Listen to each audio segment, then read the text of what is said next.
Let me start with a question that might make you uncomfortable. Have you ever been in the middle of your prayer and a thought crossed your mind so strange, so inappropriate, so out of nowhere that you stopped and thought, where did that come from? Did I just think that? Am I even a real Muslim? What is wrong with me? Have you ever made wudu, walked 2 steps toward the prayer mat, and suddenly thought, wait, did I actually complete that properly? Did the water reach that spot? Let me just do it again. And then again. And maybe one more time just to be sure. Have you ever read a beautiful ayah from the Quran, felt your heart open, and then out of nowhere, a dark thought about Allah entered your mind? Something you would never say out loud. Something that horrified you, and then the guilt hit like a wave. What kind of person thinks something like that? What kind of Muslim am I? If you're nodding right now, I need you to hear this clearly before we go any further. You're not a bad person. You're not a hypocrite. You're not losing your faith.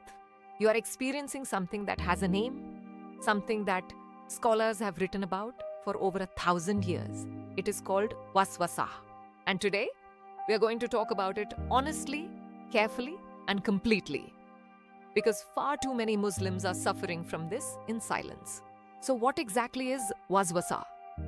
The word itself comes from the Arabic root that means a soft whispering sound, like the rustle of leaves, subtle, relentless, intrusive thoughts that he injects into the minds of believers to destabilize their worship and undermine their certainty.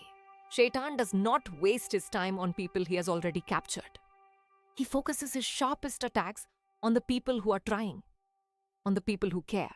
If you are experiencing Waswasah, it is actually evidence that you are someone worth targeting. Now, let us go through the 7 signs. Sign number 1, you repeat acts of worship over and over because nothing ever feels complete. You make wudu 3 times, then 4. Every time you try to satisfy it, it just moves the goalpost. The moment you respond to it by repeating the action, you're feeding it. Sign number 2, you experience intrusive thoughts during prayer that horrify you. You're standing in salah, trying to focus, and your mind shows you something bizarre. The Prophet responded with one of the most relieving statements. He said, that is pure faith. The fact that the thought disturbs you is proof you reject it. Sign number 3, you constantly question whether your faith itself is valid. Do I really believe? What if deep down I do not actually believe? A true hypocrite is not lying awake, terrified that they might be a hypocrite. Your discomfort, your desperate desire to truly believe, that is your faith speaking. Sign number 4, you feel extreme guilt about sins you have already made tawbah for. You know that Allah forgives, but the guilt will not leave. What Shaitan does is steal the mercy from the equation. He keeps you locked in remorse so you never move forward. Allah accepted the tawbah. That chapter is closed. Sign number 5, you avoid acts of worship because you are afraid of doing them wrong. You stop praying in congregation or avoid making dua. Shaitan has successfully made the cure feel like the problem. Do the opposite of what the fear says. Pray, even if the thoughts come. Read, even if the doubt whispers. Sign number 6, physical rituals of purity consume enormous amounts of your time. You spend 45 minutes in the bathroom making istinja. Imam an-Nawawi said, whoever is afflicted with waswasah should completely ignore it. Certainty is not removed by doubt. Refuse to negotiate with the whisper. Sign number 7, you feel a persistent sense of spiritual unworthiness. That everyone else's worship counts, but yours does not. This is a lens of a lie. Allah said, I am as my servant thinks of me. If you think of him as someone who has excluded you, you live in spiritual exile. But his door is always open. He is more pleased with your tawbah than a person who finds their lost camel in a barren desert. Not grudging.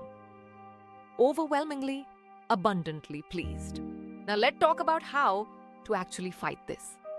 The first tool is Surah Al-Falaq and Surah An-Nas. These are not decorative recitations, they are a shield. The second tool, seek refuge in Allah and then completely ignore the thought. Do not engage. Waswasah feeds on your attention. Refuse to fuel it. The third tool is to talk about it with a scholar or counselor. When you bring it into the light, it loses its power immediately.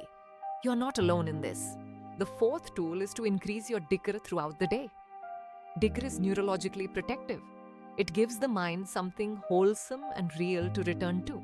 The fifth tool is to see a professional if it has crossed into OCD territory. Seeking help is not weak. It is sunnah to seek a cure. Therapy works alongside spiritual tools. If Shaitan is working on you, it is because you matter. You are a threat to him. Your faith is a threat to him. He has no actual power over you. Seek refuge. Ignore it.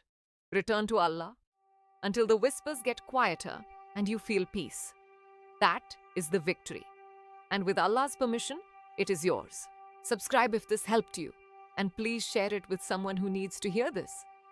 May Allah protect us and give us peace. Jazakum Allahu khairan. Until next time.